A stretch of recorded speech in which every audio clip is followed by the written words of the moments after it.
Pode começar, Cristiano. Então, eu gostaria de dar muitas boas-vindas a todos os professores e professoras, né, que atenderam ao nosso convite de participar desse programa aqui para a nossa associação e também para a Secretaria de Educação aí do Distrito Federal é extremamente importante. Meu nome é Cristiano Siqueira, eu sou o presidente da Matra 10 e, assim, eu tenho uma paixão muito grande pelo TJC, porque eu acho que a partir de programas como esses é que a gente consegue, né, de repente, dar um passo inicial para a mudança de algumas situações em relação aos nossos alunos aí do Distrito Federal.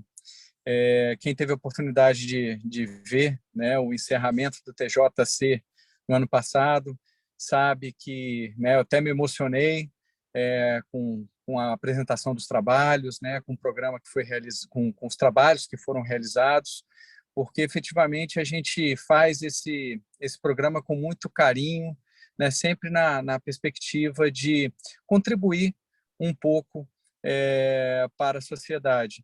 E eu sei que esse é o sentimento de todos vocês, professoras e professoras que estão aqui, né, doando o seu tempo para a tentativa desta mudança e desse chamado que nós fazemos.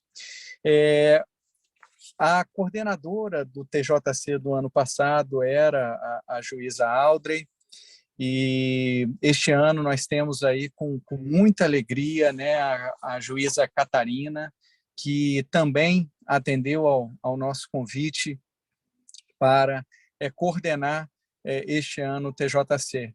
Então, gostaria aqui de publicamente, né, agradecer a Catarina, né, por ter aceitado aí o nosso chamado, e ela preparou com muito carinho, né, o TJC deste ano, que perpassa aí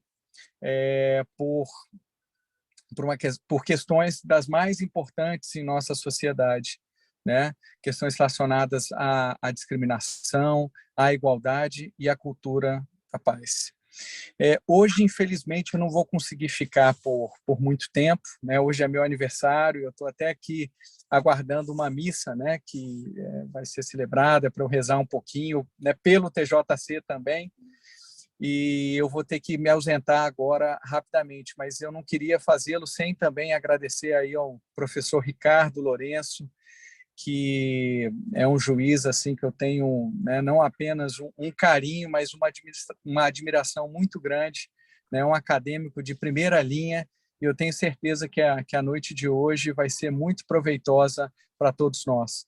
Gostaria também, né, de cumprimentar a nossa querida Eleni, né, que também tem assim se dedicado ao longo dos anos ao TJC, e eu sei, né, o quanto que ela, né, de alguma forma doa todo o seu tempo, sua atenção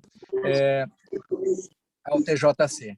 Então, com isso, né, eu vou passar a palavra à juíza Catarina, né, que falará um pouquinho mais aí em relação ao nosso programa, mas já deixando de antemão meu grande abraço a todos, né, e meus votos de que o TJC deste ano, né, tenha muito sucesso e colha muito sucesso. Muito obrigado. Obrigada, Cristiano. Parabéns, Cristiano. E parabéns também pelo aniversário. Felicidades. Obrigado, gente. Fique à vontade, precisando se retirar, tranquilo. Tá bom. Grande abraço a todos, uma boa noite. Boa noite. Boa noite. Então, vamos prosseguir. Boa noite a todas, todos e todes. Cumprimento os participantes, colegas, a colega Carmen da Matra 6, que também nos assiste. É com prazer que dou boas-vindas a vocês neste primeiro dia do curso de capacitação de professores e professoras do programa Tribunal, Justiça e Cidadania, que tem por objeto promover e ampliar a aprendizagem sobre cidadania e justiça, idealizado pela Associação Nacional dos Magistrados Trabalhistas e executado pela Matra 10, em convênio com a Secretaria de Estado de Educação, através da Gerência de Educação e Direitos Humanos e Diversidade, no âmbito do Distrito Federal. A inscrição nesse curso foi feita através de link disponibilizado na circular número 39 de 2022, emitida pela Secretaria de Educação em 12 de abril de 2022. Esse será o primeiro encontro, ainda teremos mais 9 encontros, que serão realizados através desta plataforma Zoom, no mesmo horário, a partir das 19 horas, nas segundas e terças-feiras, até o dia 7 de junho de 2022. Para registrarmos vossas presenças, peço que coloquem seus nomes no chat do Zoom. Esse ano, temos como temática nacional do TJC no bicentenário da independência do Brasil na busca da antidiscriminação nos espaços de trabalho e cidadania. Nosso enfoque regional é a não discriminação e a cultura de paz. Aproveito para agradecer especialmente a presença dos professores e professoras inscritos no programa, que representa a participação de 16 escolas da rede pública do Distrito Federal, mais o Colégio Militar Dom Pedro II e o Colégio Maurício Salles de Mello.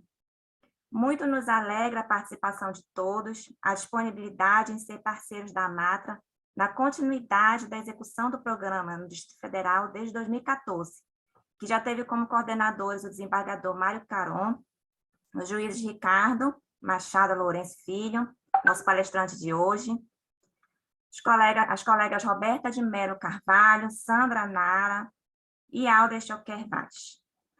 Gostaria de registrar que 2020 e 2021 foram anos muito difíceis. Atravessamos uma pandemia que ainda não acabou e que trouxe severos impactos na vida dos jovens alunos e dos professores, que se esforçaram para auxiliar os estudantes nesse período. É preciso reconhecer e valorizar o trabalho de cada educador, cada educadora, que apesar de todas as dificuldades do momento, recorreram a diferentes ferramentas para assegurar que cada criança, adolescente e jovem pudessem continuar tendo acesso à educação. Diferentes formas de discriminação estão institucionalizadas e enraizadas na cultura brasileira. A educação tem um papel fundamental como uma ferramenta para a quebra da manutenção desse quadro, da necessidade que sejam fomentadas discussões sobre preconceito em sala de aula. Os juízes e juízas do trabalho, através do programa TJC, se comprometem em conhecer e participar da vida pública na comunidade em que estamos inseridos. Afinal, não somos apenas produtores de sentenças, mas transformadores da realidade social. Dessa forma, a Justiça do Trabalho exerce a sua potência democrática. Contem conosco. A aula de hoje tem o tema Justiça do Trabalho e Efetividade dos Direitos Sociais, Estrutura e Acesso.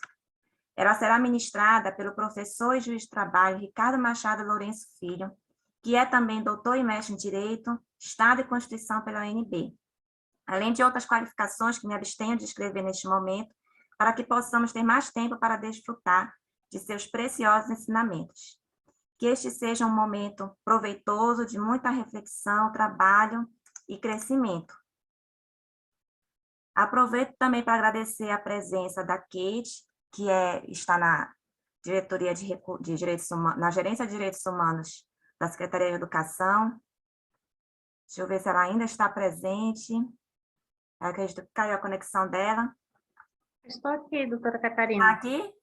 Estou. Eu acho que eu te coloquei como Marisa.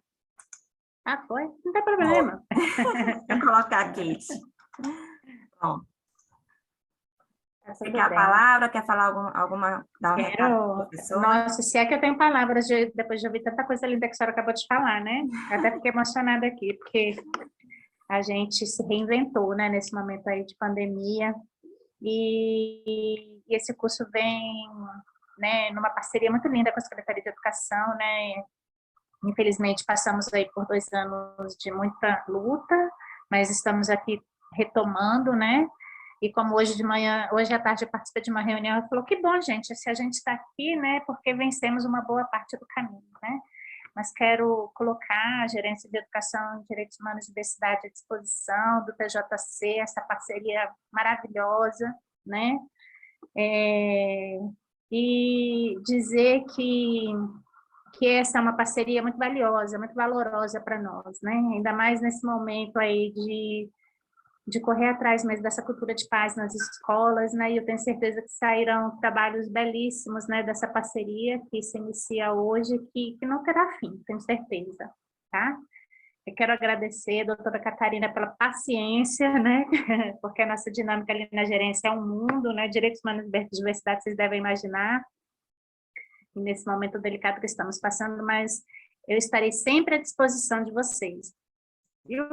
Manhã, tarde, noite, né, doutora Catarina? Muitas vezes a gente só conseguiu conversar durante a noite, quando começou a baixar a poeira, mas só agradecimentos, viu? Que seja um momento muito prazeroso, porque nós só temos elogios dessa parceria, né? Não temos nada que... Não vi nada que pudesse falar ao contrário desse lindo trabalho, tá bom? Eu agradeço. Não vamos perder muito tempo. Eu passo a palavra agora para o nosso palestrante de hoje. Eu só vou pedir licença, que eu não vou poder continuar, que agora eu tenho um terceiro turno com o filho, né? Que aí tem dever, essas coisas, mas um ótimo Fique à curso aí para vontade. vocês, tá, gente? Muito obrigada. Adeus. Até mais. Até. Professor Aurélio quer falar? Pode falar, professor. Eu estou procurando o chat aqui, eu não achei. Eu também não achei. Não tá Eu disponível. também não achei. Eu também, até eu estou procurando aqui, não estou achando. Eu também não. Acho que ele está Achei que a desabilitado. leiga na tecnologia era eu, mas eu ia perguntar. Eu passar aqui tornar a Eleni co-participante para ela me ajudar, mas por enquanto, mas não se preocupe, no decorrer nós vamos, deixa eu ver, marcar, vamos achar esse chat e colocar aqui para vocês poderem registrar a presença. Agora eu passo a palavra para o Ricardo. Então, boa noite a todas e todos. É um prazer estar aqui novamente no TJC. Eu agradeço imensamente à colega juíza Catarina Mouzin. Eu agradeço as palavras gentis do meu colega Cristiano Siqueira. Peço que dê um desconto aí, eu acho que ele estava emocionado pelo aniversário, então ele exagerou nas palavras. Agradeço aqui a Eleni, mais uma vez secretariando os trabalhos do TJC, cumprimento a colega de 6ª Região, Carmen, uma forte e aguerrida batalhadora do TJC em Pernambuco, e cumprimento especialmente os professores e professoras aqui presentes que fazem o TJC. Sem os senhores e as senhoras, o TJC não teria o menor sentido. São os senhores e as senhoras que estão na linha de frente, traduzindo para os alunos e alunas a importância da compreensão dos direitos sociais, dos direitos trabalhistas, fazendo esse belíssimo trabalho que há anos vem realizando. Então, faço aqui um cumprimento especial aos senhores e às senhoras, ao mesmo tempo que agradeço a presença e a disposição por me ouvirem. A minha ideia aqui, a tarefa que me foi passada pela minha colega Catarina, foi de falar sobre a efetividade dos direitos sociais e a justiça do trabalho, trazendo uma ideia sobre a estrutura e o acesso à justiça do trabalho. Então, eu reuni algumas informações, porque, afinal, só esse tema daria um curso de um semestre, pelo menos, na faculdade, mas eu tentei selecionar alguns temas que me parecem importantes para a gente compreender um pouco como funciona a justiça do trabalho. E eu gostaria de imediato deixar claro que é uma conversa. Então, fiquem muito à vontade para me interromper a hora que quiserem, seja para não entender, não concordaram, enfim, fiquem à vontade. A ideia é que a gente possa realmente dialogar sobre esses temas. Eu começo, então, com a noção de acesso à justiça, primeiramente. O que é acesso à justiça? Um ponto de partida aqui é uma previsão constitucional. Acesso à justiça é um direito fundamental. É um direito fundamental previsto na Constituição. Se a gente quiser identificar lá, está no artigo 5º, 35 da Constituição. E o acesso à justiça envolve o direito de submeter uma demanda, uma pretensão, um pedido ao Poder Judiciário. Ou seja, acesso à justiça é o direito de apresentar um pedido, por meio de uma petição, ao Poder Judiciário. Então, nessa petição, se apresenta uma pretensão a ser analisada pelo Poder Judiciário, ou seja, uma pretensão a um direito. E aí, o direito de ação, o acesso à justiça vai compreender o direito de apresentar essa petição e ter essa petição analisada pela autoridade competente do Poder Judiciário.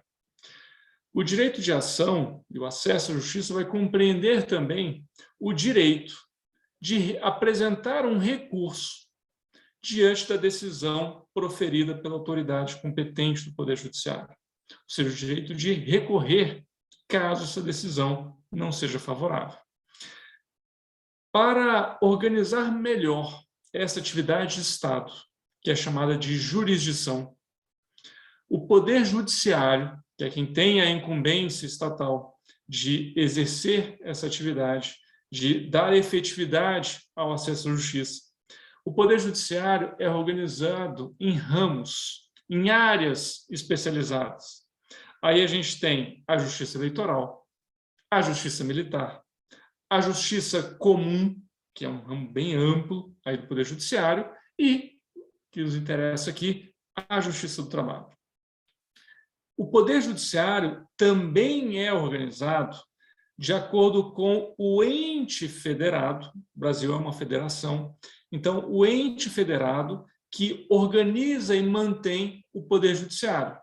Por isso que a gente tem Poder Judiciário nos estados e a gente tem Poder Judiciário da União. A gente não tem Poder Judiciário nos municípios, mas temos Poder Judiciário nos estados, no DF e na União.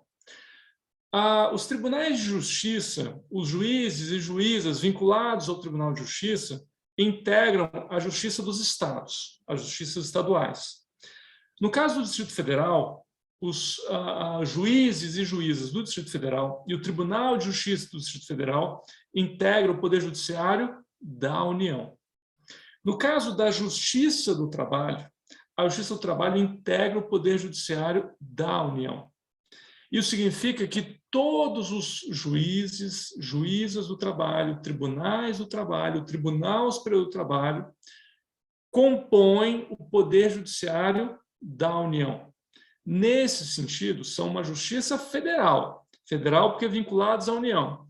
Mas a Justiça do Trabalho não se confunde com a chamada Justiça Federal, que é um ramo específico, especializado também dentro do Poder Judiciário da União.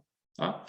Só para pontuar que a gente não tem Justiça do Trabalho vinculada aos estados federados. Então, a gente não tem uma Justiça do Trabalho que esteja vinculada ao estado de São Paulo, por exemplo.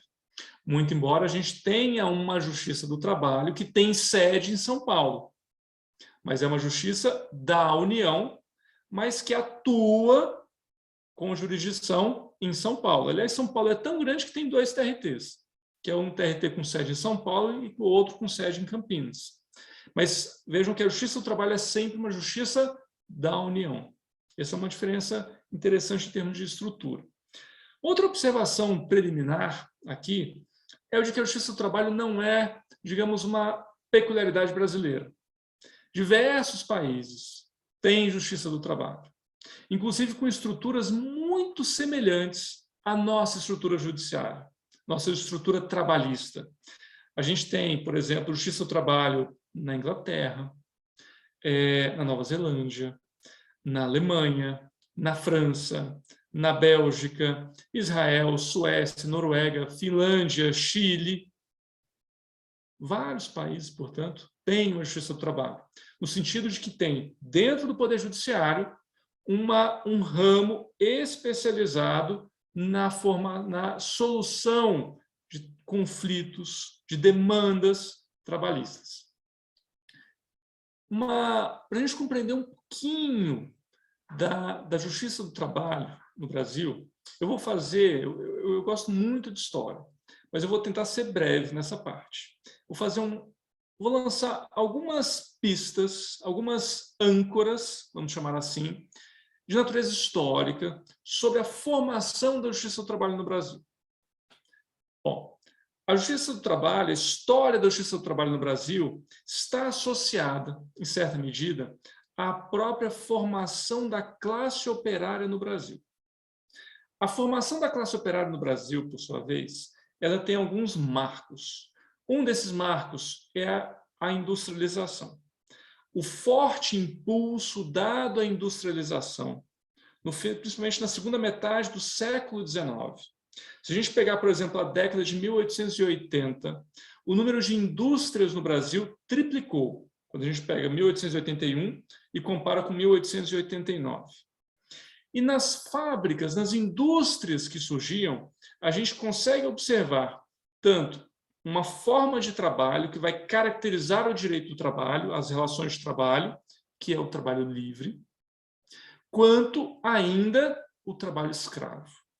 Então, as primeiras indústrias no Brasil reúnem tanto trabalho livre quanto trabalho escravo. A Lei Áurea e a abolição da escravidão em 13 de maio de 1888 contribuiu para a formação da classe operária brasileira na medida em que lançou na sociedade um grande contingente de força de trabalho livre, ou seja, pessoas livres. E aí surgem uns paradoxos interessantíssimos do direito do trabalho. Por quê?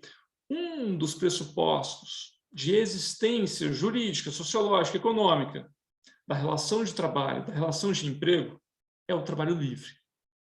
A gente só tem relação de emprego, juridicamente falando, quando a gente tem trabalho livre. Mas é claro que o trabalho livre que não tem os meios de produção. Portanto, para sobreviver, ele precisa vender muitas vezes o seu único bem, que é a própria força de trabalho. Então, no momento em que a gente tem a abolição da escravidão no Brasil, é lançado no mercado um grande contingente de força de trabalho livre, que pode, então, ser livremente negociado como uma mercadoria. Pode ser ajustado o valor dessa mercadoria por meio... Pode começar.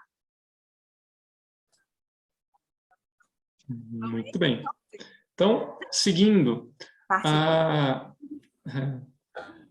aí, vamos para a parte 2. Estava colocando algumas ideias sobre a formação da classe... Opa, pois não, professor? Foi sem querer. Então, sem problema. Bom, colocando algumas ideias sobre a formação da classe operária. Então, eu coloquei o processo de industrialização, falei da abolição da escravidão, que permitiu, então, essa alocação na sociedade, um grande contingente de força de trabalho livre, ou seja, pessoas livres, que podem, então, negociar a sua força de trabalho. Além disso, outro fator tem a ver com um certo declínio das grandes fazendas brasileiras, com uma gradual redução da importância da economia cafeeira. Isso também foi importante porque levou ao deslocamento de grandes contingentes de trabalhadores das áreas rurais para os centros urbanos. Outro fator importante foi a imigração. Os imigrantes compõem aí uma força de trabalho muito significativa que chegou no Brasil. Inicialmente, se dirigiram às grandes fazendas produtoras de café, mas, diante da realidade lá encontrada, principalmente das dificuldades para uma ascensão profissional, uma ascensão que lhes permitisse tornar-se proprietários dos meios de produção, diante da frustração dessas expectativas, os imigrantes se dirigiram aos centros urbanos para, então, tentar negociar também a sua força de trabalho. Todos esses elementos contribuem, então, para a reunião desses trabalhadores, dessa massa de trabalhadores, nos grandes centros urbanos, nas primeiras indústrias brasileiras. E aí tem um componente sociológico muito interessante, porque, ao reunir os trabalhadores dentro das fábricas. Muitas vezes, essas fábricas, essas indústrias, levavam também a reunião desses trabalhadores fora das fábricas. A gente sabe aí, em diversas cidades, a gente assiste nesse período, isso aconteceu várias décadas depois, a formação de bairros operários. Cidades que eram construídas e organizadas geograficamente em torno das fábricas. A gente pensa, por exemplo, um caso mais recente, a gente consegue visualizar o ABC Paulista, organizado, formado em torno das grandes metalúrgicas. Então, esse é um aspecto muito interessante, porque ao permitir essa reunião dos trabalhadores dentro e fora das fábricas, das indústrias, a gente consegue identificar os elementos que vão permitir a formação de uma identidade coletiva entre esses trabalhadores. Ou seja, há ali a formação de elementos comuns, de interesses comuns. E essa identidade coletiva é a base para a constituição de associações profissionais, ligas operárias, sindicatos.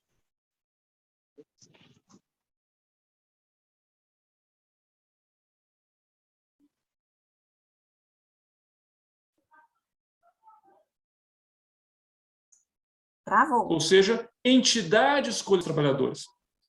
Voltou? Voltou? Então, a partir dessa identidade coletiva, a gente tem a formação, a descoberta da ação coletiva por parte dos trabalhadores brasileiros. Esse período do final do século XIX, início do século XX, é justamente caracterizado pelo início da ação coletiva dos trabalhadores brasileiros. A gente assiste, historicamente falando, diversas greves nesse período. Só para mencionar algumas, é um recorte aqui. A gente pode falar da greve dos cocheiros e dos condutores no Rio de Janeiro, em 1900. Em 1903, a gente tem a greve dos cocheiros e dos trabalhadores das indústrias têxteis, também no Rio de Janeiro. Em São Paulo, 1907, uma importante greve geral, que foi encerrada por forte repressão policial. E aí é interessante, porque, ao mesmo tempo em que os trabalhadores se organizam coletivamente, reivindicam um processo de negociação coletiva com os empregadores, realizam greves, começam também as ações repressivas por parte dos estados, do Estado brasileiro. Mobilização do Exército, mobilização das Forças Armadas para combater essas ações coletivas dos trabalhadores. Mas são esses momentos de maior mobilização dos trabalhadores, a gente pode mencionar, acrescentar esse rol aqui, o período de 1917 a 1920. Entre eles, a gente tem a greve geral de 1917 de São Paulo, que mobilizou mais de 40 mil trabalhadores. São nesses períodos de maior mobilização dos trabalhadores que a gente pode observar a classe trabalhadora como uma realidade histórica. Momento em que os interesses coletivos se sobrepõem aos interesses individuais e corporativos. E é nesse momento, são nesses momentos, que a classe trabalhadora adquire uma maior visibilidade na sociedade. Se a gente quisesse colocar aqui um exemplo mais recente de como isso tem potencial na sociedade, a gente pode pegar, de novo, as greves do ABC Paulista, de 1978 a 1980, que colocaram as reivindicações trabalhistas na pauta da transição democrática. E isso teve, historicamente, um resultado muito importante na Constituição de 88, com o fortalecimento de diversos direitos trabalhistas. Esse movimento que iniciou no ABC, na fábrica da Scania, em 1978,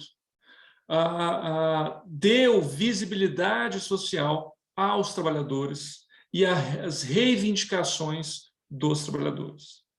Voltando, então, ao período do início, das primeiras 2 décadas do século XX, a gente tem um ciclo de greves que vai de 1917 a 1920, em que a chamada questão social passa a integrar os debates da sociedade civil e do Estado, embora não cessasse a repressão por parte do Estado às organizações sindicais. É claro que o contexto internacional contribui para isso. A gente está no momento em que a Primeira Guerra Mundial, a Grande Guerra, se encerra. E aí, no final da Primeira Guerra Mundial, a gente tem como formalização do término do conflito o Tratado de Versalhes.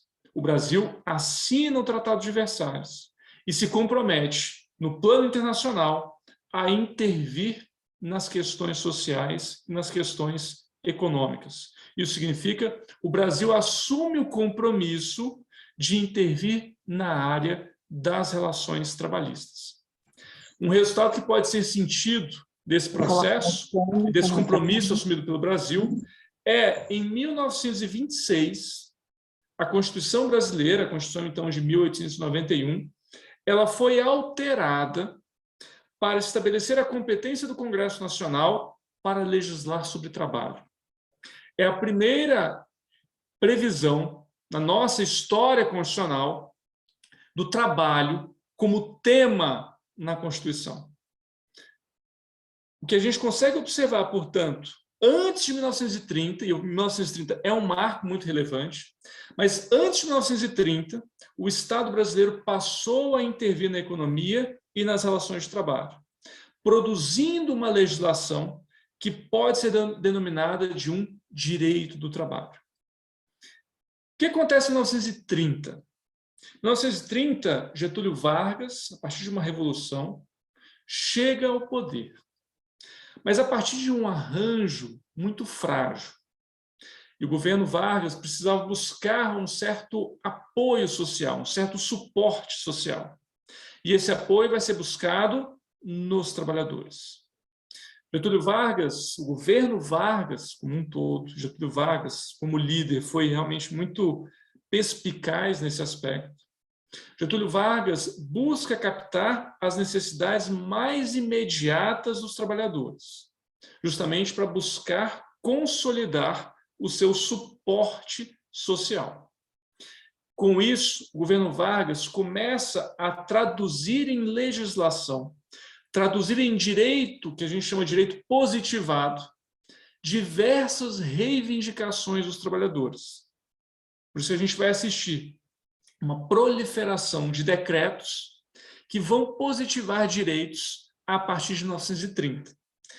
E aí havia todo um discurso, uma propaganda estatal, de modo a que esses direitos fossem traduzidos como privilégios, como presentes do governante para as classes sociais.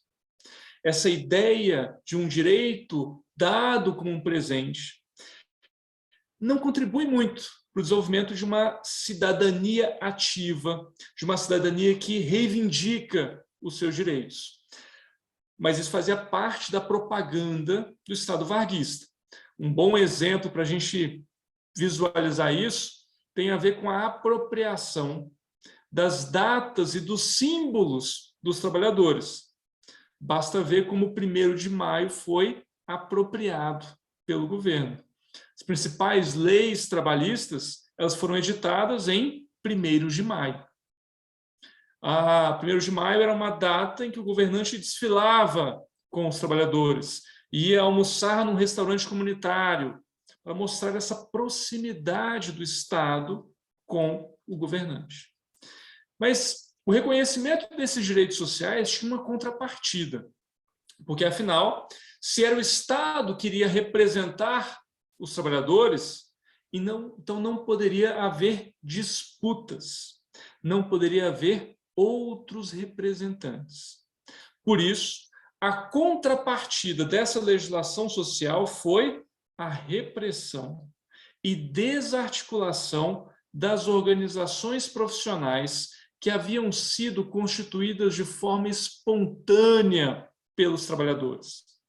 Se eu mencionei agora há pouco que no começo do século passado, a gente começa a ver a ação coletiva dos trabalhadores em torno de sindicatos, de associações, de ligas operárias, esses entes coletivos passam a sofrer forte repressão a partir da década de 1930.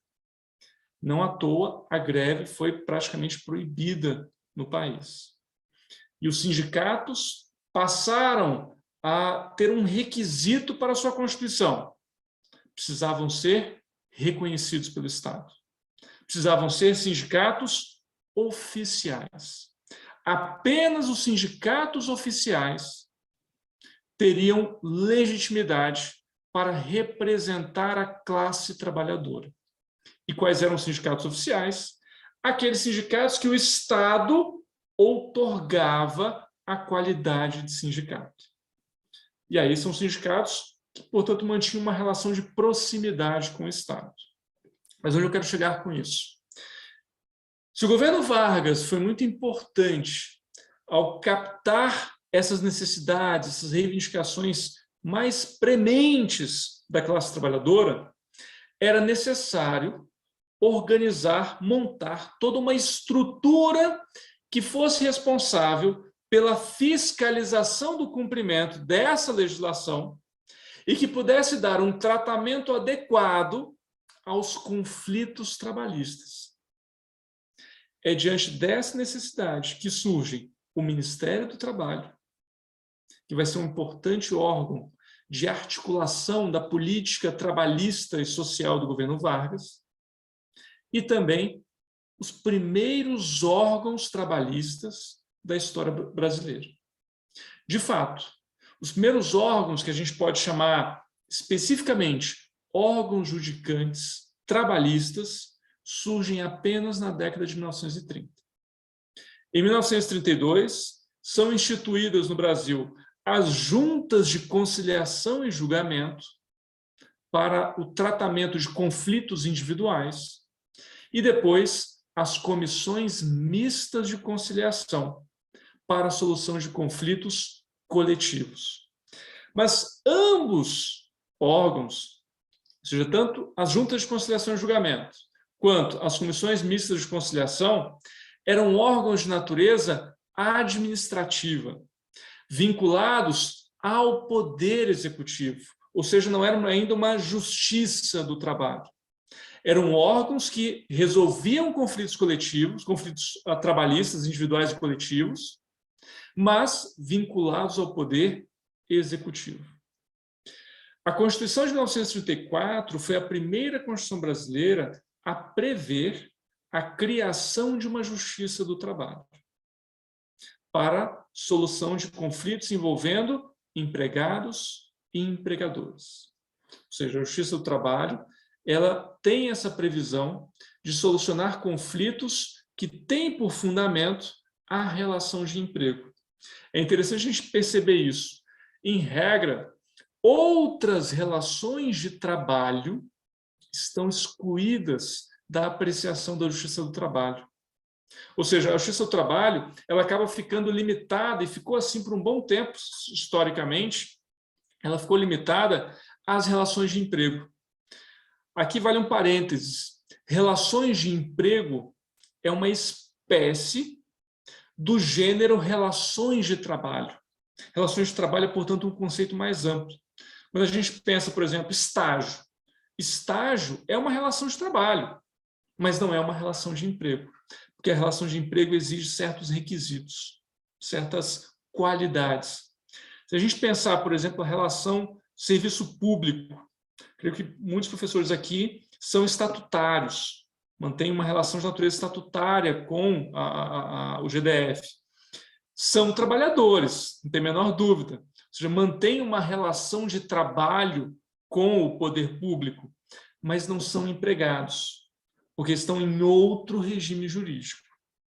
Então, a justiça do trabalho, historicamente, ela foi definida para solucionar conflitos a partir da relação de emprego. A relação de trabalho é um conceito mais amplo.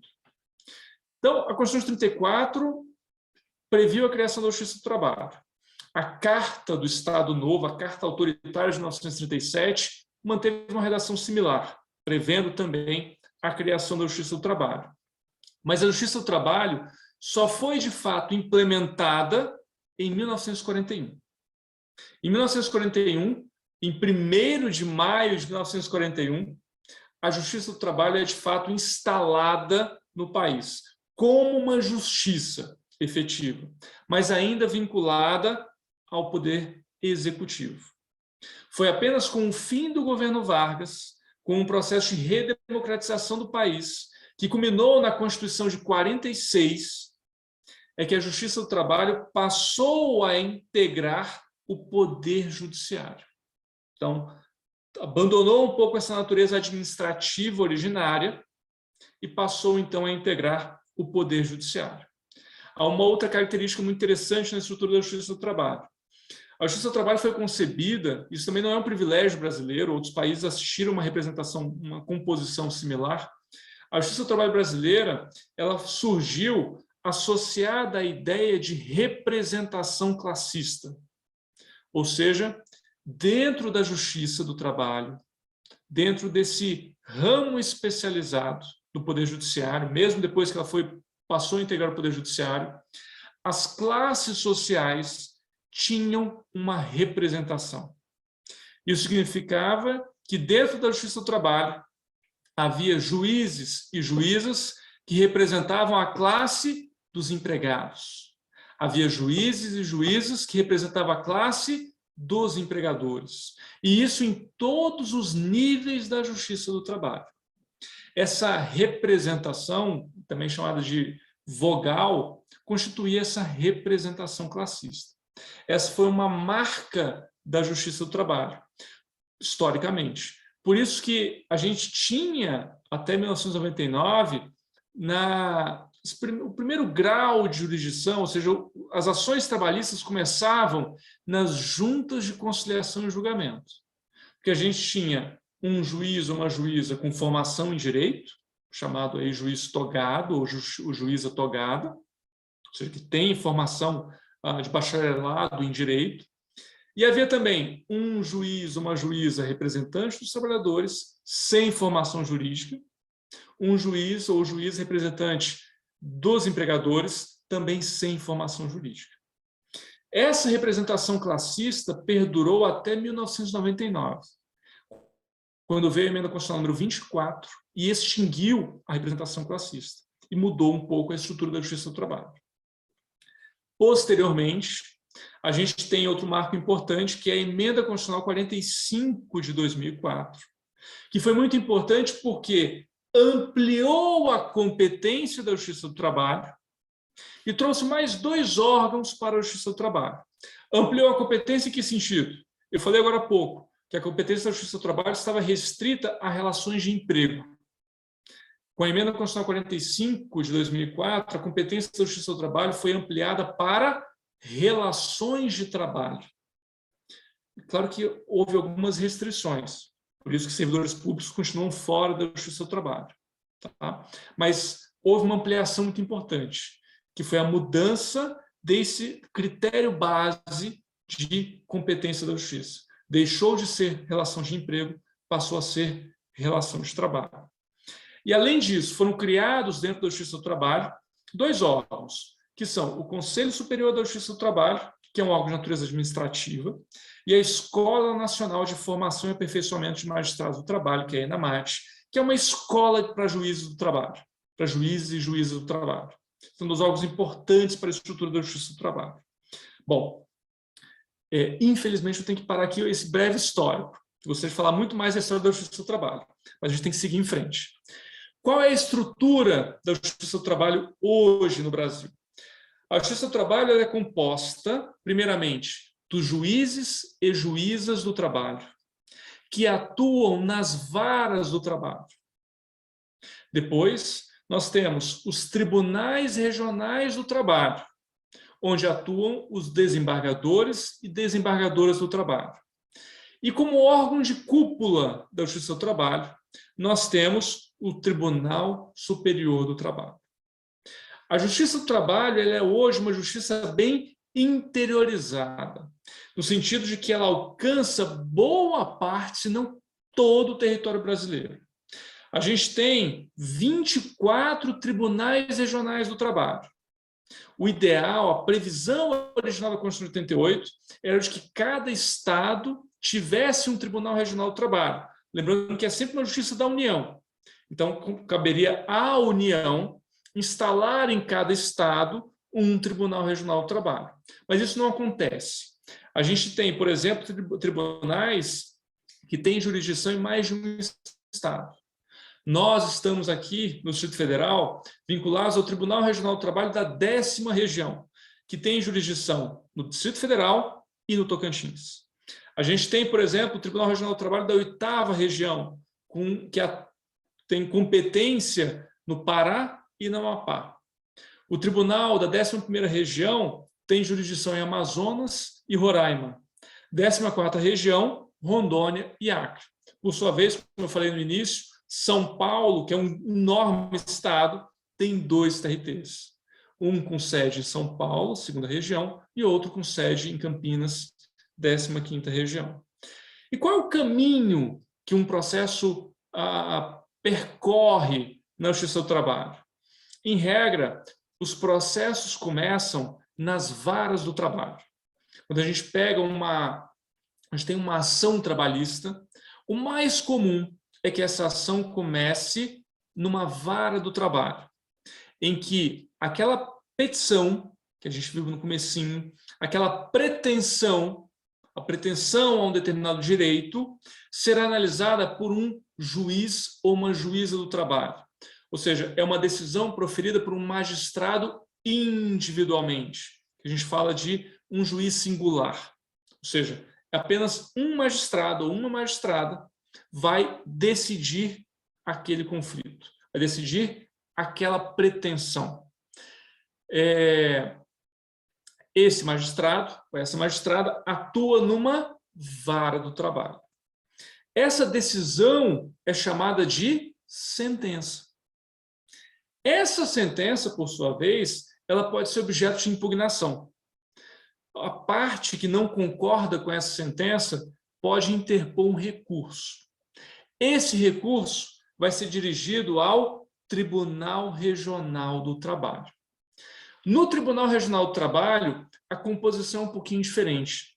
Em regra, os julgamentos nos tribunais são julgamentos colegiados.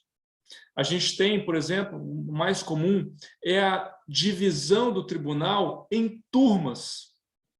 Então, no tribunal, o recurso ele vai ser objeto de uma deliberação dentro da turma do tribunal. Por exemplo, aqui na 10ª região, as turmas são compostas por 5 desembargadores e desembargadoras. E o voto, aliás, a decisão é tomada por maioria de votos. Essa decisão colegiada, proferida no âmbito do TRT por uma das turmas do tribunal, ela tem um nome um pouquinho diferente, tecnicamente. Ela é chamada de acórdão. Então, na vara do trabalho, a gente tem sentença. Nos TRTs, a gente tem acórdão. Então, a gente tem um acórdão do Tribunal Regional do Trabalho da 10ª região, para ser mais preciso, um acórdão da 2ª turma do Tribunal Regional do Trabalho da 10ª região. Esse acórdão do TRT também pode ser objeto de recurso, mas aí o recurso ele é um pouco mais restrito. São apenas algumas hipóteses que autorizam o cabimento de um recurso. Mas, enfim, esse acórdão pode ser objeto de recurso. Para onde? Para o Tribunal Superior do Trabalho. O Tribunal Superior do Trabalho, como eu disse, é o órgão de cúpula da Justiça do Trabalho. Qual é basicamente a função do TST, Tribunal Superior do Trabalho? O TST tem 2 funções. O TST tem como função uniformizar o entendimento sobre o direito do trabalho no país. Ou seja, a ideia, a função institucional do Tribunal Superior do Trabalho é fazer com que o direito do trabalho tenha a mesma interpretação aqui em Brasília como em Recife. Ou seja, evitar que haja decisões diferentes, em regiões diversas da Justiça do Trabalho. Há uma ideia, uma pretensão a que seja conferido o mesmo tratamento em termos de direito do trabalho, aqui em Brasília, como em qualquer parte do país. O Tribunal Superior do Trabalho também tem por função institucional evitar que o direito trabalhista seja violado. Então, a ideia aqui é que o Tribunal Superior do Trabalho interprete o direito e diga, essa deve ser a interpretação. Se o Tribunal Regional do Trabalho decidir de forma diferente, merece reforma a decisão pelo Tribunal Superior do Trabalho. É claro que é uma função institucional prevista constitucionalmente, prevista na legislação, mas que nem sempre acontece. Por quê? Vai depender se a parte vai recorrer para o Tribunal Superior do Trabalho. Eventualmente, a parte pode não recorrer para o TST. E aí fica aquela decisão proferida pelo TRT. Então, essa é basicamente o itinerário de uma ação trabalhista no plano individual. Aí eu vou passar a palavra para a colega Catarina, que eu sei que ela tem uma mensagem urgente aqui para a gente. Porque daqui a 10 minutos vai cair de novo. E aí, quando cair, aí vai ser o mesmo procedimento. Vai esperar uns minutinhos, depois eu vou entrar. Porque vai gravar. Tá bom? O Zoom não está mais permitindo fazer as reuniões sem tempo? É pelo tipo de Zoom que eu entrei. Ah, tá. Amanhã deve mudar o link para poder não acontecer mais essas quedas. Perfeito. Tá bom? Pode prosseguir, cara. Obrigado, Catarina. Bom, isso que eu expliquei agora diz respeito a ações individuais, conflitos individuais. Quando a gente tem empregado ou empregada e uma empresa, uma pessoa física de outro lado. É que a Justiça do Trabalho também lida com conflitos coletivos, com ações que alcançam um conjunto de trabalhadores. A gente pode pensar, por exemplo, em greves. Greves que podem ser deflagradas numa cidade, num estado, num país, ou em mais de um estado. Para ações coletivas, chamados dissídios coletivos, o itinerário muda um pouquinho. Em relação a ações coletivas, o processo sempre vai começar nos tribunais. E aí vai depender da amplitude do conflito. Se a gente tem um conflito, por exemplo, uma greve, cuja deflagração diz respeito apenas a uma certa localidade essa abarcada por um Tribunal Regional do Trabalho, então a ação coletiva começa nesse Tribunal Regional do Trabalho. Então, se a gente tiver, por exemplo, uma greve dos comerciários no Distrito Federal, então a greve, se ela for levada ao Poder Judiciário Trabalhista, ela será submetida ao Tribunal Regional do Trabalho da 10ª Região. Agora, se a gente tiver uma greve interestadual ou uma greve nacional, por exemplo, a gente tem uma greve dos petroleiros da Petrobras, petroleiros de todo o país ou de mais de um estado. Aí, nesse caso, a ação coletiva deve ser proposta no Tribunal Superior do Trabalho. Então, em caso de ações coletivas, o itinerário é um pouquinho diferente. Mas a gente já consegue ter, então, uma boa ideia desse funcionamento. Como ingressar com uma ação na Justiça do Trabalho? Quem pode ingressar com uma ação na Justiça do Trabalho? Bom, qualquer pessoa que tenha um direito trabalhista ou que se afirme titular de um direito trabalhista pode ingressar com uma ação na Justiça do Trabalho. Basta que a pessoa diga, eu tenho um determinado direito. Eu tenho direito a reconhecimento do vínculo de emprego, eu tenho direito a receber horas extras, eu tenho direito a receber as verbas rescisórias do contrato de trabalho. A pessoa que se afirma titular de um direito pode, então, acessar a Justiça do Trabalho, pode, então, pode exercer esse direito de petição na Justiça do Trabalho. Certos casos, a pessoa poderá apresentar essa ação individualmente. Em outros casos, ela precisará de uma representação ou de uma assistência. Incapazes, absolutamente incapazes, pessoas que a lei civil considera absolutamente incapazes, por exemplo, menores de idade, menores com 12 anos de idade, por exemplo, devem ser representados na Justiça do Trabalho. Menores relativamente incapazes, por exemplo, entre 16 e 18 anos, devem ser assistidos na Justiça do Trabalho. A representação ou a assistência é feita normalmente pelo responsável legal. Se não houver um responsável legal, ou se houver a possibilidade de conflito entre o menor, ou a menor e o responsável legal, aí deve haver, na ação trabalhista, a participação do Ministério Público do Trabalho. Para propor a ação, o meio mais comum é a contratação de um advogado. É o mais comum. E dependendo do caso, eu até diria que é o mais recomendável, justamente porque o advogado ou a advogada é quem poderá esclarecer melhor, no primeiro momento, quais são os direitos que podem ou devem ser reivindicados numa ação trabalhista. Uma outra possibilidade muito interessante é o recurso ao sindicato profissional. Os sindicatos fornecem assistência jurídica. E essa assistência jurídica não é limitada a quem é filiado ao sindicato.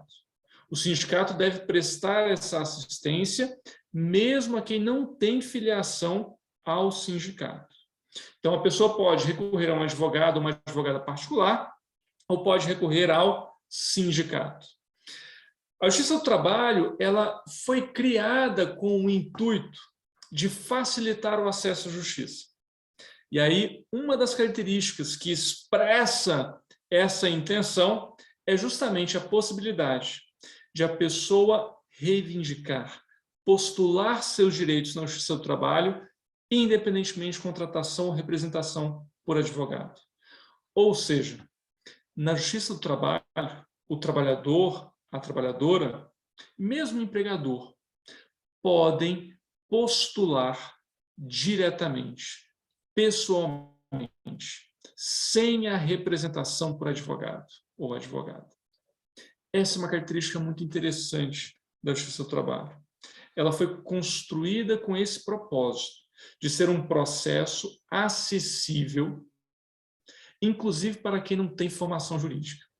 Então, a ideia, historicamente falando, era realmente essa: permitir que o trabalhador ou a trabalhadora pudesse apresentar a sua demanda pessoalmente na Justiça do Trabalho, sem a necessidade de contratar uma representação profissional. Hoje, em que as ações trabalhistas são, em regra, muito mais complexas, e o próprio processo do trabalho se tornou um pouco mais complexo, essa atuação direta, pessoal, sem representação por advogado, ela envolve um certo risco. Então, cabe aí a pessoa, o trabalhador, a trabalhadora, o próprio empregador ou empregadora, ponderar, analisar os riscos de uma atuação sem advogado ou advogada. Mas a possibilidade, ela segue aberta. Bom, quais são os principais atores no processo do trabalho? A gente tem aí as partes, primeiramente, que são a gente tem a parte reclamante, ou seja, que é a parte que apresenta o seu pedido, apresenta a sua pretensão, e a gente tem aí a parte reclamada, ou seja, o réu ou a ré no processo trabalhista, que é quem vai se defender da pretensão que foi formulada. Os advogados e advogadas fazem, então, a representação das partes no processo. E cabe ao magistrado ou à magistrada trabalhista presidir o processo, fazer as tentativas de conciliação, presidir a apresentação das provas pelas partes no processo, e se não houver um acordo, ou seja, se não houver uma solução conciliatória do processo, decidir o conflito, decidir a pretensão que foi apresentada. Pois não, Catarina? Isso, acho que o Vamos fazer tá nosso intervalo de 3 minutinhos. Vamos. E aí a gente já retorna. Cai e retorna. Combinado, então. Então a gente segue. Tá certo. Até mais a 3 todos. minutinhos.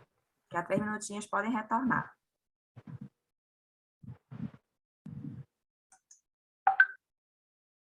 começar aqui a gravação. Maravilha. Bom, então, seguindo aqui, acho que um ponto interessante para a gente pensar quando a gente reflete sobre uma ação na justiça do trabalho seria, e os riscos? Quais são os riscos de entrar com uma ação na justiça do trabalho? Tem uma expressão, em termos processuais, que chama sucumbência. O que é sucumbência? Sucumbência é perder.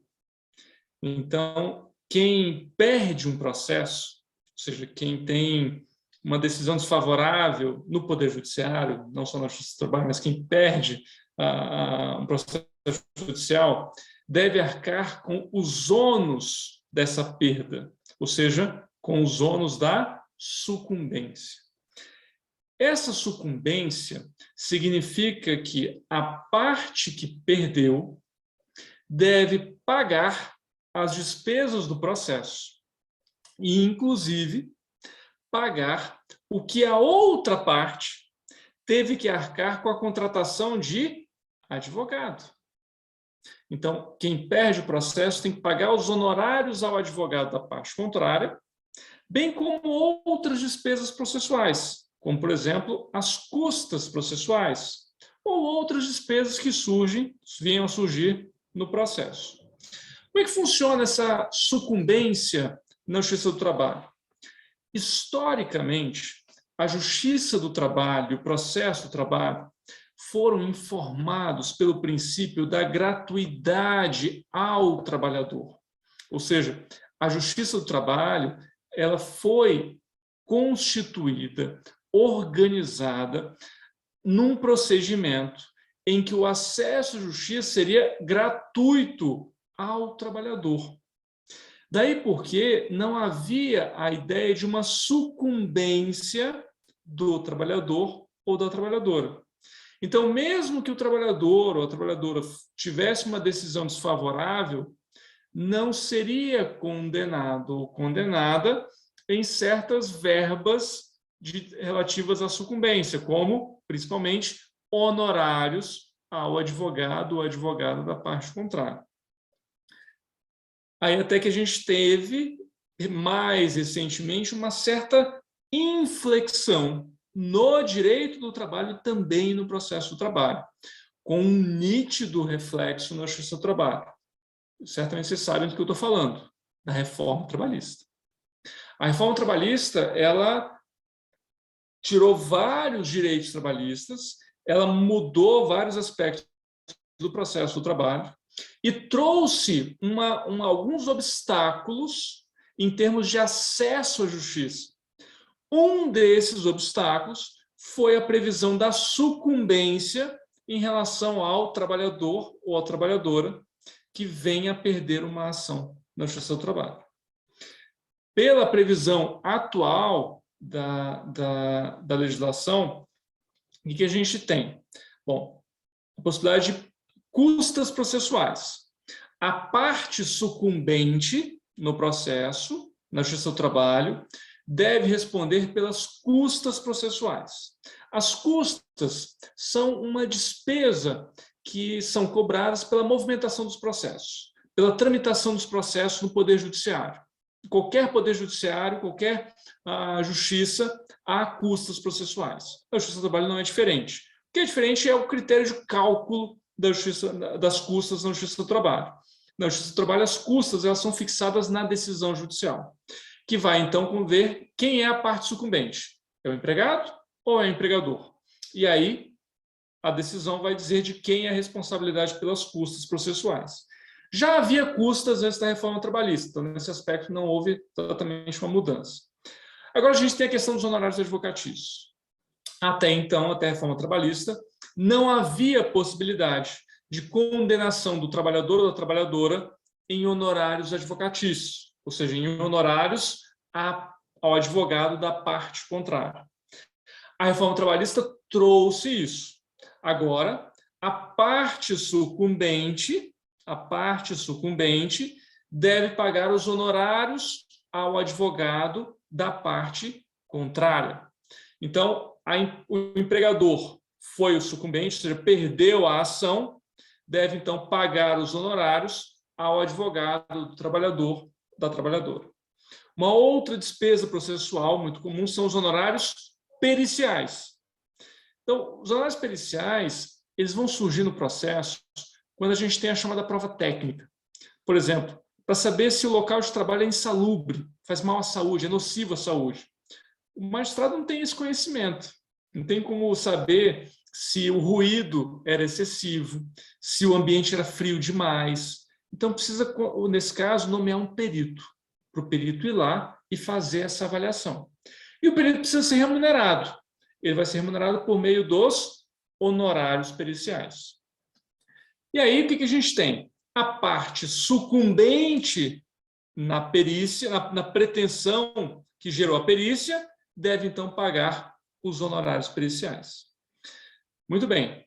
A reforma trabalhista, ela estabeleceu o seguinte: a parte sucumbente deve pagar os honorários periciais e os honorários advocatícios, mesmo que seja beneficiária da justiça gratuita. Isso é algo muito sério. Por quê? A Constituição traz como um direito fundamental, como um direito que decorre daquele direito fundamental que eu falei no início, acesso à justiça. Acesso à justiça é direito de petição. É direito de levar uma pretensão ao Estado, ao Poder Judiciário.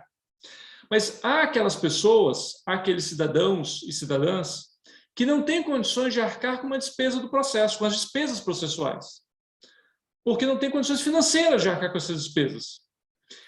Nesse caso, é direito fundamental, previsto na Constituição, a assistência jurídica integral e gratuita prestada pelo Estado. Ou seja, o Estado deve assistir esses cidadãos e essas cidadãs. Isso significa que, para essas pessoas que dizem para o Estado: olha, Estado, eu não tenho condições econômicas de pagar as despesas do processo. Então, o Estado diz: então você não precisa pagar as despesas do processo. E o Estado vai, então, te dar assistência para isso. É assim que funciona a assistência judiciária. A reforma trabalhista disse o quê para essas pessoas? Olha, ainda que vocês não tenham condições de pagar as despesas do processo, se vocês perderem o processo, vocês vão ter que pagar os honorários advocatícios e os honorários periciais. Ora, isso significou uma levada a ferro e fogo, uma interpretação literal do que a reforma trabalhista trouxe. Isso significaria fechar as portas para essas pessoas. Olha, se você não tem condições de pagar as despesas do processo, saiba que, se você for condenado ou condenada, você vai ter que pagar essas verbas de sucumbência, os honorários periciais e os honorários advocatícios. Vários tribunais regionais do trabalho, aqui na 10ª região isso aconteceu também, declararam a inconstitucionalidade dessa regra da reforma trabalhista, porque, afinal, ela viola o direito de acesso à justiça.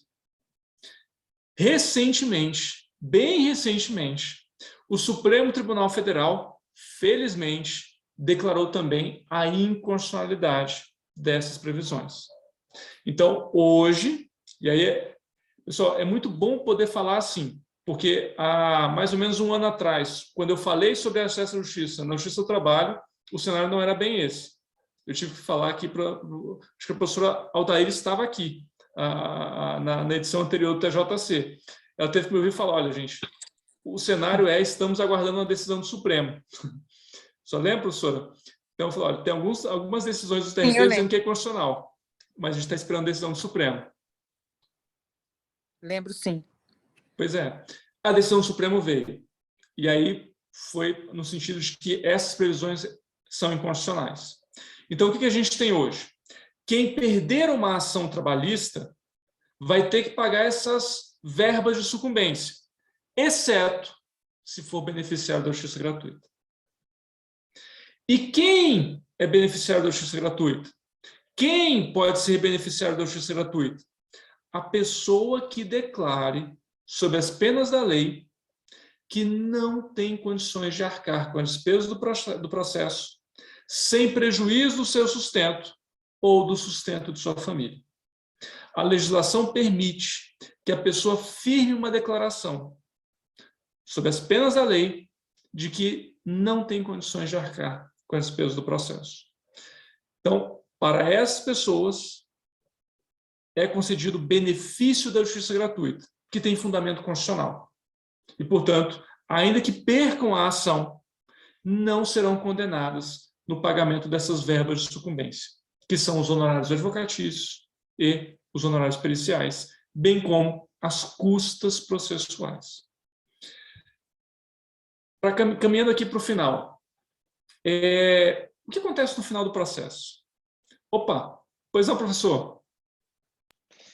Excelência, então o dispositivo que obrigava o pagamento foi revogado? Foi. Em caso de perda de... O artigo foi revogado, é isso? Ele foi, digamos, retirado do ordenamento jurídico, que é o artigo 791-A, parágrafo 4º da CLT. Certo.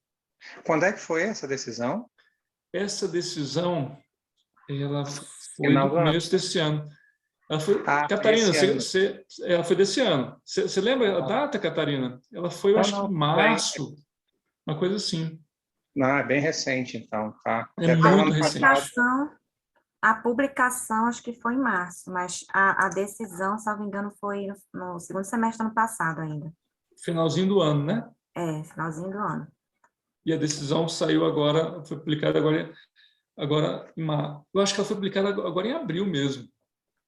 Eu vi circulando a decisão, mas acho que foi isso mesmo. Ela foi proferida no final final do ano passado e foi publicada agora entre março e abril deste ano. Então, é uma decisão super recente.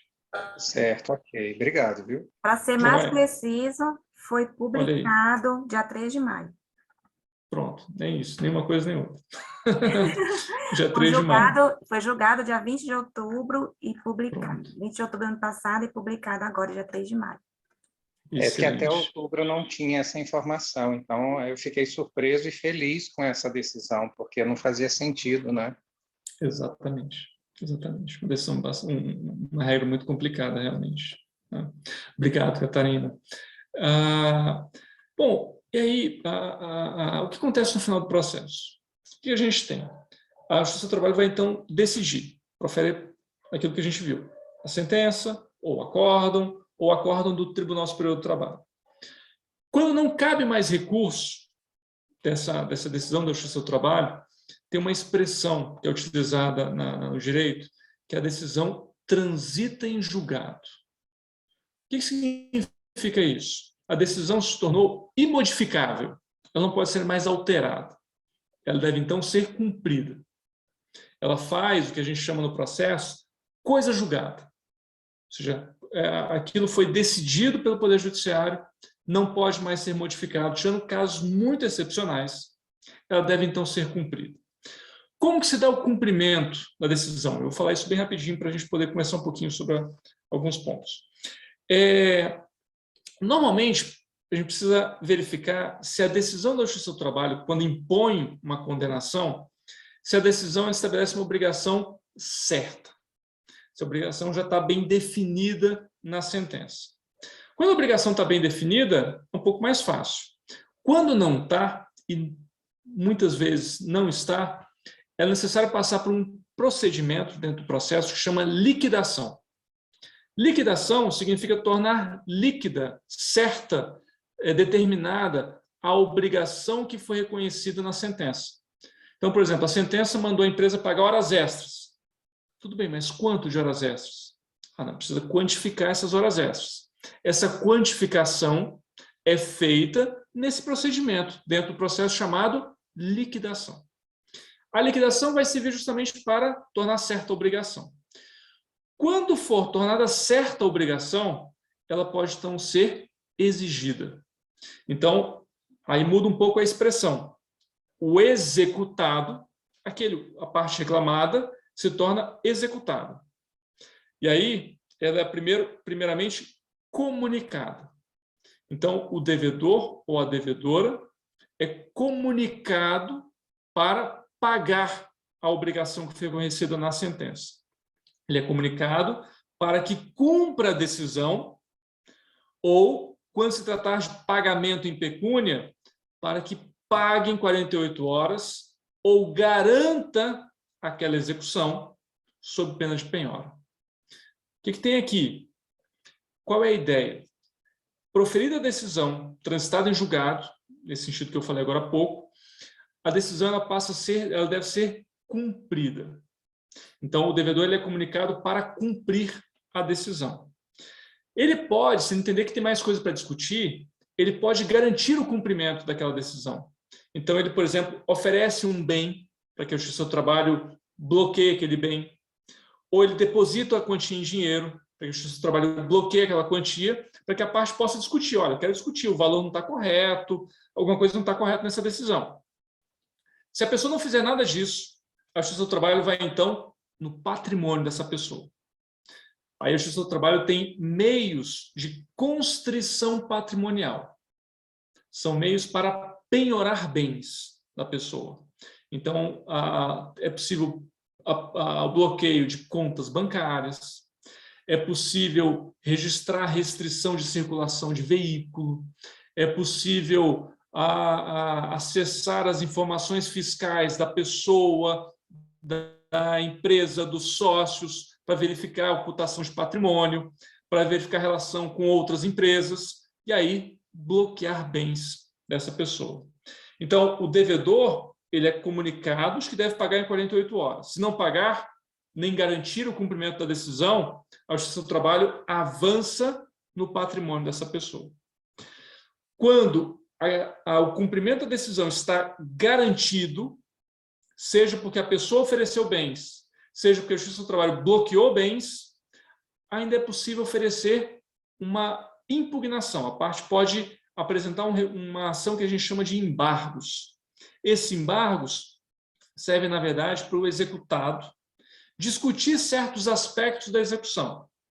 Então, discutir, por exemplo, que o valor não está adequado, que a penhora foi superior ao valor da obrigação, e aí essa defesa será exercida e a Justiça do Trabalho vai proferir também uma decisão. Decidida decididos esses embargos, a Justiça do Trabalho vai então passar à expropriação dos bens. Se o executado ofereceu dinheiro para garantir o cumprimento da sentença, é mais fácil. Basta então colocar o valor à disposição da Justiça do Trabalho. Se o executado ofereceu bens, ou se a Justiça do Trabalho bloqueou um veículo, bloqueou um imóvel, é necessário vender esse imóvel para obter recursos suficientes para o pagamento daquela obrigação. O pagamento é justamente a última etapa do processo.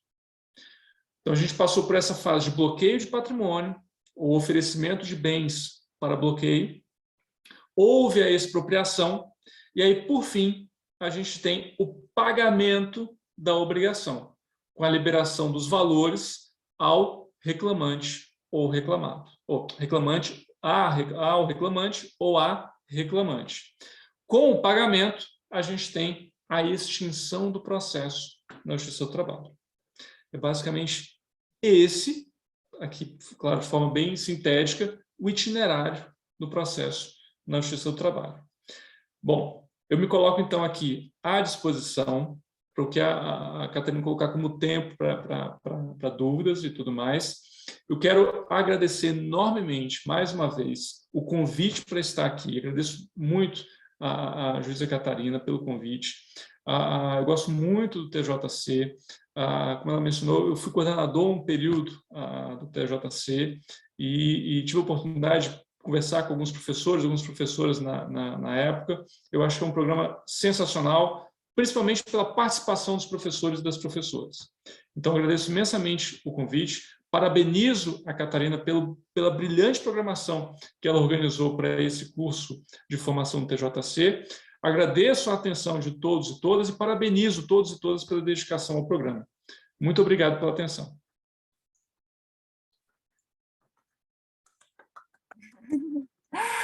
Obrigada, Ricardo.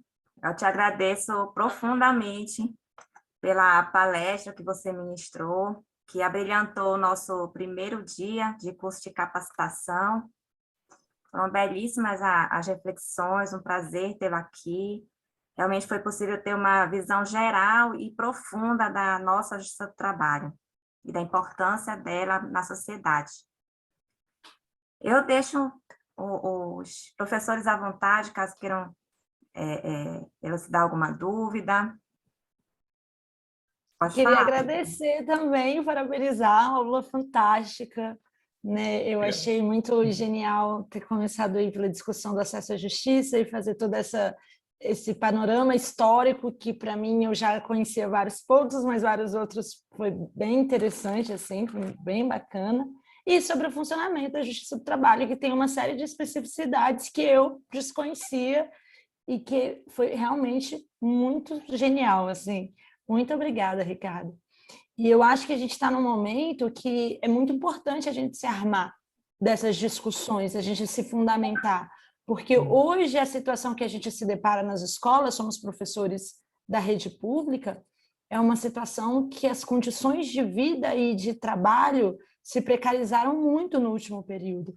Então, muitas vezes a escola acaba sendo um ponto para a comunidade, para os estudantes e para os pais deles recorrerem quando as demais instituições falham, né? Sempre comento que a escola é o último bastião de defesa dos direitos dos nossos alunos, quando a família e tudo mais falha, estamos lá para indicá-los a uma rede de proteção ou os caminhos que podem ser seguidos.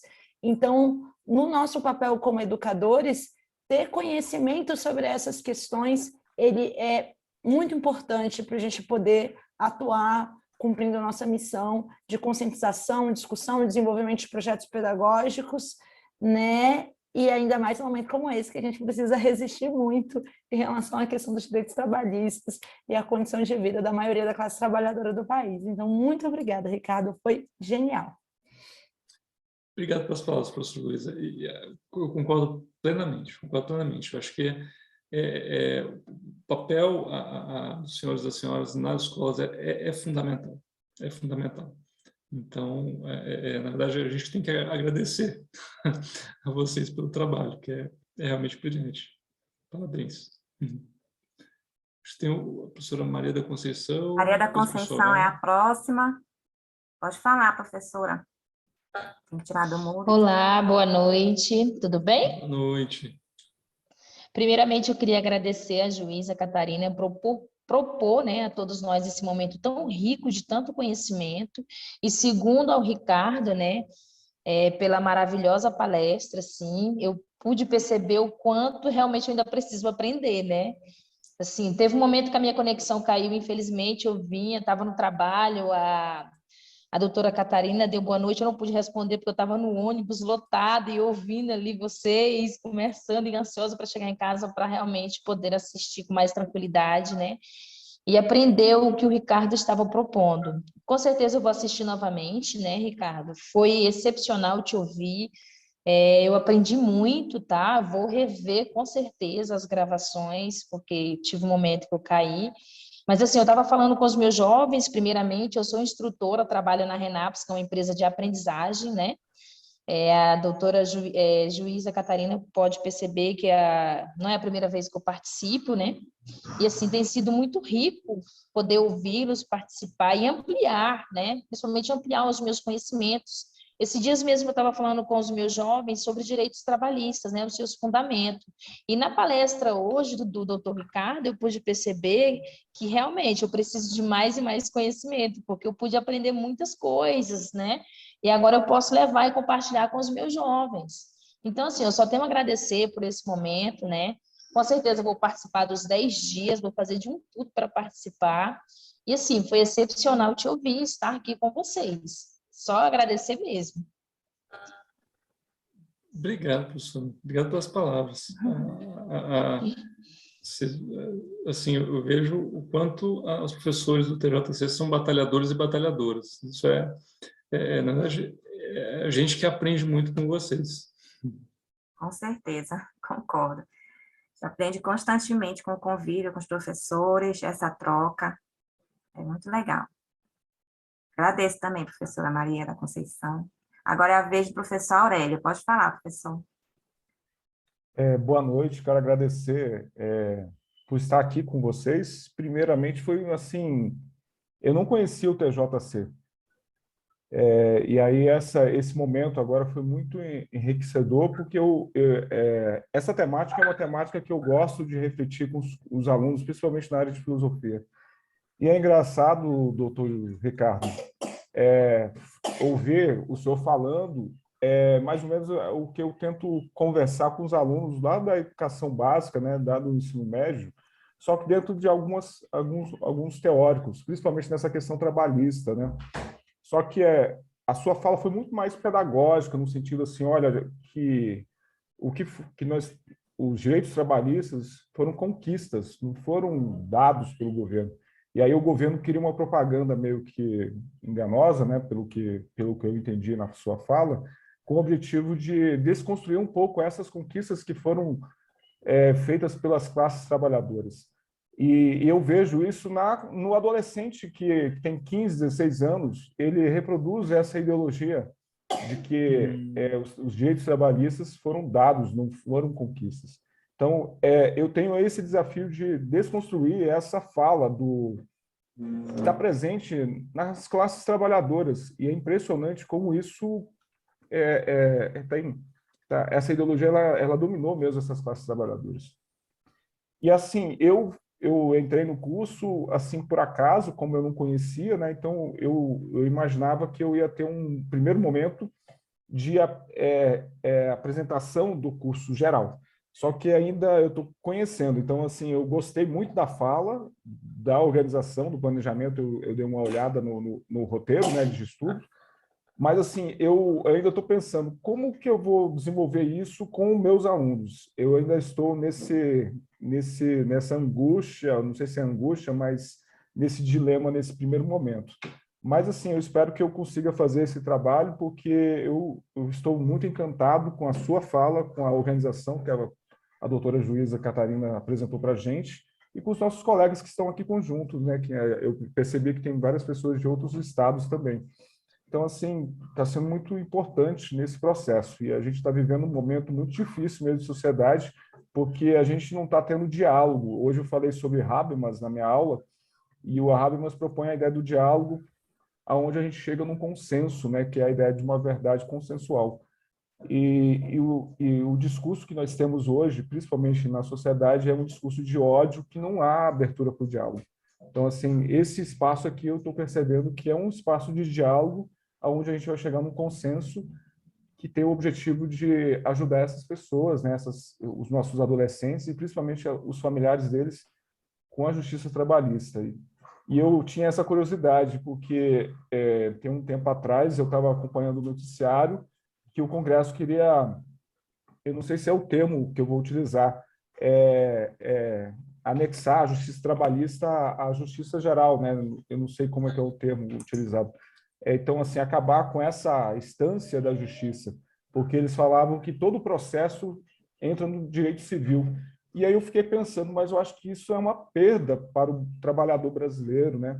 E aí, agora, com essa sua fala logo inicial, eu percebi que eu achava que eles sempre falavam que o Brasil tem muita jabuticaba, né? Que é o termo utilizado para falar que é uma fruta nacional, né? Mas, olha, a Inglaterra tem, então a Alemanha tem, esses países que são referências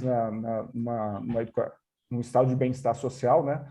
Então, eu gostei muito dessa fala, porque ficou bem esclarecedora, e aí a gente tem que preservar essa justiça e aí fazer com que esse jovem que está chegando aí no mercado de trabalho reconheça que esse papel é importante. Muito obrigado. Professor, muito obrigado pelas palavras. Nossa, e parabéns pela abordagem. Puxa, se eu tivesse tido a oportunidade de estudar Habermas antes da graduação, eu acho que eu teria feito a graduação de forma diferente. Foi o que eu pensei também. Né? Não é, Catarina? Puxa, eu fui conhecer Habermas assim, no segundo ano da faculdade. Então, parabéns, professor. E o senhor captou exatamente isso que o senhor falou. Puxa, fico muito contente. Parabéns, professor. Parabéns pela abordagem com os alunos. Legal. Tenho certeza que o senhor vai fazer um brilhante trabalho também com os alunos no TJC. Sim, vamos conversando também no nosso grupo do WhatsApp de como vamos concretizar as próximas etapas. Se tiver alguma dúvida, estamos lá para conversar a respeito também. Estamos acabando com o nosso tempinho de Zoom, só tem 6 minutos. Vou passar a palavra à professora Aldaíris. Eu adoro quando a senhora fala, mas só peço que seja um pouquinho mais resumida para... Bem rapidinho. Tem que encerrar. Com certeza. Quero agradecer muito a doutora Catarina, doutor Ricardo, e dizer para o doutor Ricardo que eu vou ver essa aula dele várias vezes, porque as informações foram muito, muito relevantes. E dizer o seguinte, que o TJC ele é um prêmio para nós, professores, na Secretaria de Educação, entendeu? Porque, olha só, os países que têm a Justiça do Trabalho, eu contei nos meus dedos, são em torno de 10, posso estar enganada, eu vou rever a aula. E eu participo de um grupo de professores de 25 países, o Brasil como 25º, né? Então, professores de vários outros países, assim, não que seja pela internet, eu convivi com essas criaturas, entendeu? E eu, quando conversei com eles que existe esse programa no Brasil, eles ficaram estupefatos. Como assim? A Justiça do Trabalho vai até as escolas através desse projeto? Então, é uma coisa, sim, que você tem que valorizar muito, entendeu? Eu valorizo e eu acho que tenho que parabenizar vocês por isso e muito agradecer. Muito obrigada mesmo. Professora Aldaíris, é um prazer revê-la. Eu lembro da senhora do curso da JC. Obrigado pelas palavras também, professora. Agradeço também, professora, suas falas são sempre muito importantes, inclusive no nosso grupo também do WhatsApp TJC, muito importante o momento e o conteúdo do que a senhora expõe lá. Agora encerrando... Obrigada. Agora, encerrando finalmente, agradecendo a todos e todas que puderam comparecer hoje aqui. Amanhã, o tema da aula vai ser Cultura da Violência versus Cultura da Paz, ministrado pela professora Roberta Melo de Carvalho. Ela é uma excelente professora, juiz de trabalho, também já foi coordenadora do TJC. Eu conto com vocês amanhã para que possamos prosseguir. E vou enviar... Amanhã nós vamos enviar um outro link, que já vai ser um link que não teremos essas interrupções. Então, aguardem por e-mail, também vou colocar no grupo do WhatsApp para não ter problema. E amanhã vamos ficar mais tranquilos numa aula contínua. Professora Aldaíris, André, ainda vão falar mais alguma coisa? Temos 3 minutos. Levantaram a mão, André levantou a mão. Só para agradecer. Só para perguntar sobre o registro da frequência de hoje. Nós registramos pelo nome. Até eu já coloquei lá no grupo do WhatsApp os nomes que eu registrei a presença, seu nome está lá. Tá certo, ok. Obrigado. Tá? Então é isso. Agradeço a todos. Encerro o nosso primeiro dia de curso com a mensagem do educador e filósofo Paulo Freire. O educador se eterniza em cada ser que ele educa. Tenham todos boa noite, um bom descanso e até amanhã. Boa noite a todos e todas. Catarina, Carmen, Leni, professores, professoras. Tudo de bom, um bom curso. Muito obrigada. Um abraço.